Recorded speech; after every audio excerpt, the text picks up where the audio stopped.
Good morning, everybody. Today is January 18th, 2023. I want to take a look at the history of Ethereum.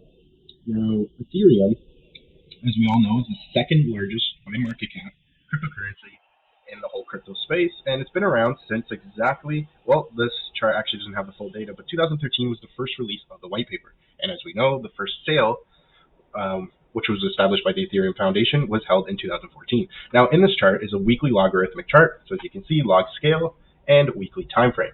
Now, each of these vertical purple lines distinctively show the past historic changes in the ETH protocol.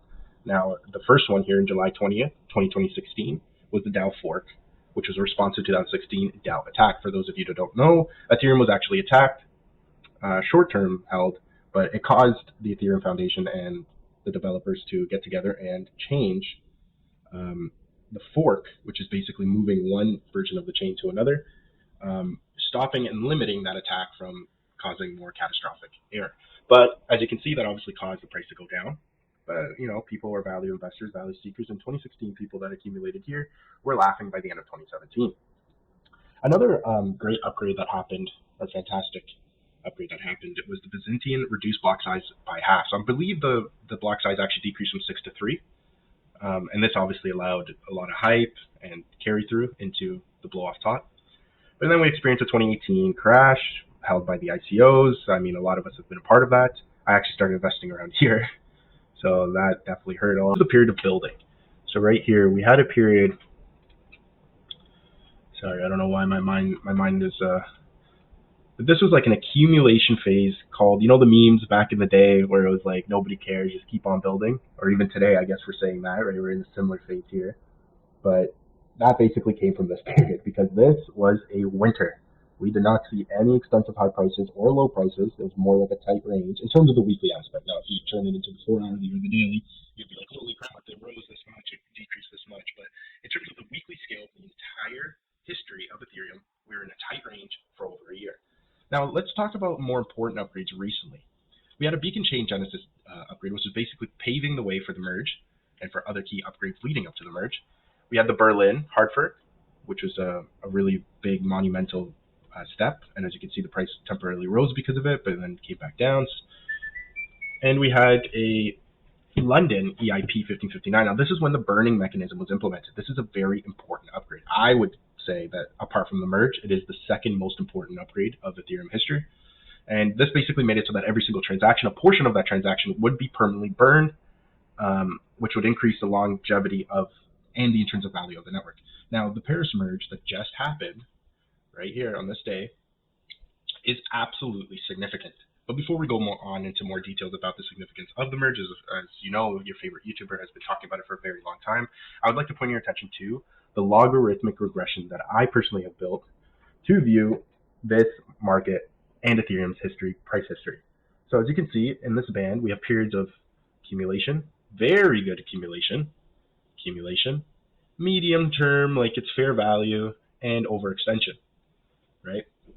Now, as you should probably know, that this is the logarithmic regression and a projection, and obviously we have more data points towards the bottom of our accumulation or great value than opposed to a blow off top. I mean, we've only had 2 cycles where we've even reached this type of overextension, and this you could even argue that it barely reached it, right? Like we just got in there, and then the second time didn't actually hit it.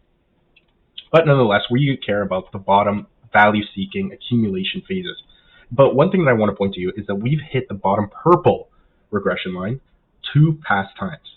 Here, where we actually stayed for roughly 119 days, and here, where we stayed in it for about 35 days, and we have yet to go back into it. Now, I think we will go back into it. Now, this is monetarily increasing with time, so as more time takes on, right, you can imagine if we move sideways, whatever, here, and met it around here, that the value of it would be higher than what it is currently. So it doesn't mean that we need to put in lower lows. It just means that at some point I am expecting us to touch that band. It could be later this year, it could be the beginning, it could be Q2, Q3, Q4. I just think that before we move higher into a next progressive cycle, we need to go down and touch that band. Now, that's enough with the charts. As you can see, I don't like doing daily charts. I only like looking at weekly charts. It takes it off distractions. right? And we're moving along here. Like with time, we know that we make money. If we grab an overall trend line here, and we just go from here to here, you can see that over time, it has been an upward trend. And that's what we like as long-term value-seeking investors. Now, I do want to go through a couple of tweets. First of all, I want to look at my profile. If you haven't followed me already on Twitter, this is where I make the majority of my tweets and update everyone accordingly. But I want to look at a couple of tweets. So first with Confu.eth, he follows me. I follow him. He's a great guy. Love sharing thoughts with him and communicating with him.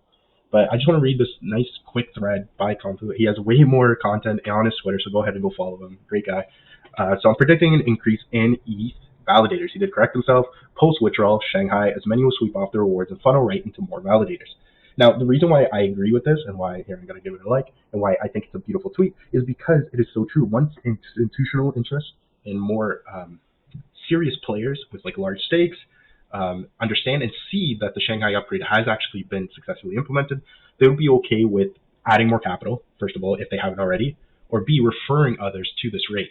Now, for those of you that don't know, if you stake your ETH, you could do it in a third party, or you could do it yourself through validation, becoming an ETH validator, and they reward you given. Now, there's as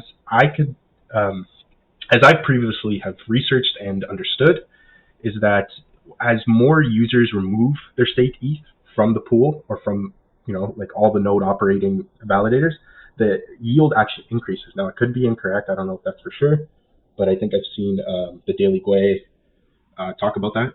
So that incentivizes people to actually leave their ETH staked, right? Because if you remove it, A, you're not receiving yield, and B, your peers or the people that do stay as a value-seeking ETH for the long term are actually going to gain more yield. So it'll be interesting to see how that plays out. Most stakers are long-term ETH maxes and in-stake for short-term rewards. But yeah, go ahead and follow Confu. He's a great guy. Let's look at Adriano. So Adriano is my Brazilian friend. For those of you know, we're both Brazilians.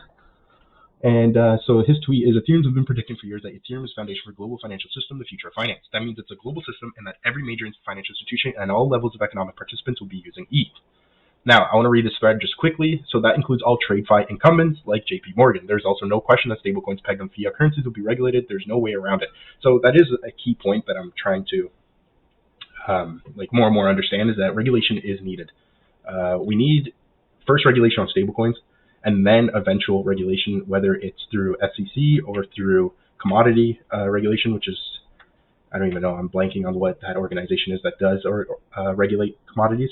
But whether or not Ethereum is going to be a commodity or a security, we need that regulation in place. And I think the first start is with stablecoins. So I do agree with that. Third point of his thread is a lot more important than access to native crypto assets in terms of economic prosperity. Economies need a stable currency to operate efficiently, but BTC still is a highly volatile speculative asset, and it would certainly negatively affect economic productivity if used. Now, that is true. Bitcoin has been having issues with staying prices. If I were to go to the chart, we're not doing that today, but it's obviously been up 60,000 down. Even the previous cycle went up to 20,000, back to 3,000. So the volatility aspect of it is still used speculatively. So until that changes, I don't think we're going to be implementing that as the principal currency of the world. His fourth point, productivity if used as a currency. Maxis advocate that idea BTC has sound properties and it has the potential to become sound money in the future. It is certainly not that today. BTC is a speculative asset. Trying to assert the opposite is intellectually dishonest. BTC maxis are actors. Engage in a theatrical performance where they pretend not to understand why a global permissionless, fully programmable network would inevitably be used by every major incumbent before potentially turning them into obsolete pieces of the legacy system.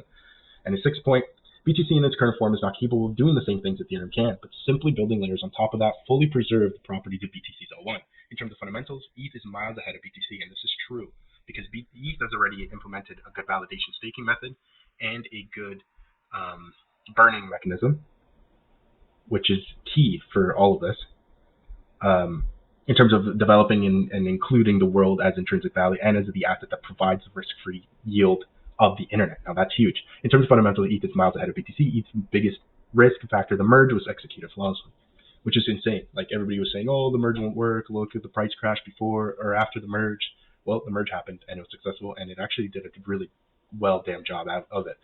So the merge is allowing ETH to have virtually zero net issuance during a bear market while yielding 7% via staking. Becoming ESG friendly is a nice tailwind. The vast majority of development is happening on Ethereum by a large margin.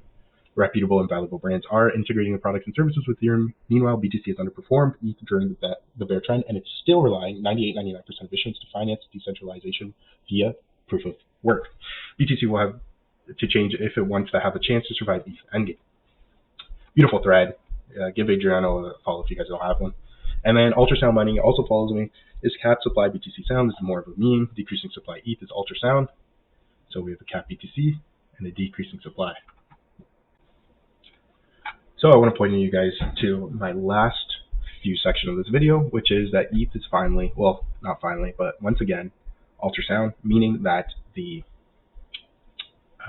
burning rate has now exceeded the amount of ETH that has been issued since the merge. Now, if I were to simulate POW, so if we were still in that POW model, we would be at 3.572% per year in terms of inflation, which would have put the supply chain of 1,477,915 more ETH onto the open network.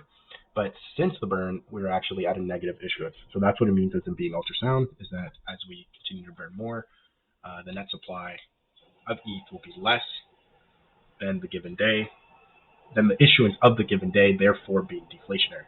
So I found that really interesting. If you scroll down over here, you can actually see the lead proponents to this deflationary aspect, which is majority being the ETH transfer. So people just sending it day to day on your MetaMask, for example. If you send Bob ETH, it'll be burned. So clearly people are using a lot of ETH. Like, look, it just increased a little bit more. So it's interesting to see how this will develop in the new bull market. I'm excited to see.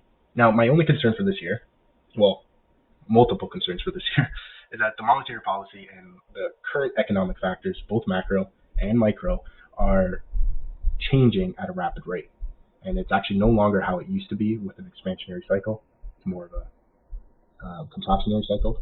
So if I pull over to Johnny follows me as well. Go ahead and give him a follow. He's a great guy, very smart. When you hear someone say inflation coming down is bullish for stocks, show them the chart of CPI versus the S&P 500.